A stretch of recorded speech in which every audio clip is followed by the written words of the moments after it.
Okay, next question है आपके पास में, age of P Q and R in the ratio 4 7 and 9।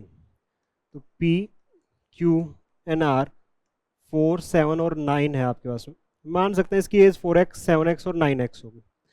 ठीक है, 8 ईयर्स एगो, 8 साल पहले की अगर बात कर रहा है तो इसकी एज कितनी हो जाएगी, आर की बात कर रहा है, ठीक है, 9x माइनस 8 हो जाएगी, जो कि क्यू के प्रेजेंट एज के इक्वल है। It means 9x minus 8 is equal to 7x। इसको यहां ले आओ, इसको यहां लेके जाओ, तो ये 9x माइनस 7x 2x हो जाएगा, ये 8 हो जाएगा, यहाँ वैल्यू कितनी आएगी 4, x की वैल्यू कितनी आ रही है 4 आ रही है। पूछ रहा है कि वर्तमान में उनकी आयु का योग, तो प्रेजेंट एज तो ये थी, इनका सम, तीनों का सम यही कर लो।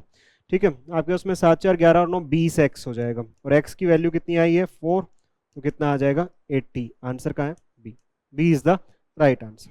क्लियर है इतना?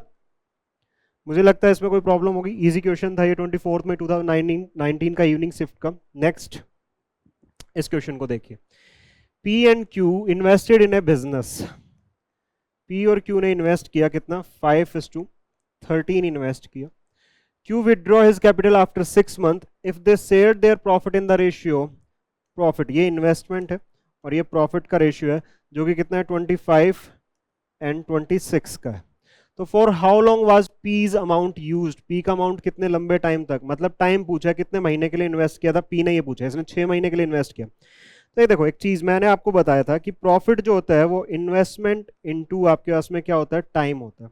मुझे यहाँ टाइम का रेशियो कैलकुलेट करना पड़ेगा, तो टाइम क्या हो जाएगा आपके पास में, प्रॉफिट अपॉन में इन्वेस्टमेंट।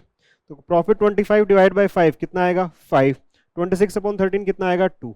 आपको 2 की वैल्यू दे रखी है कितनी, 6 मंथ्स दे रखी है, कितने से मल्टीप्लाई किया 3 से, तो यहाँ भी 3 से मल्टीप्लाई कर दो, कितना आएगा 50 मंथ्स कहीं आंसर आ रहा है आपका, 15 मंथ्स कहीं पे आंसर आ रहा है।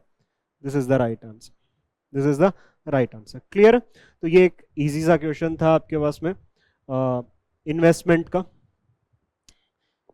पार्टनरशिप का। ठीक है, क्लियर है इतना? ये लास्ट क्वेश्चन था इस सीरीज का आपके पास में।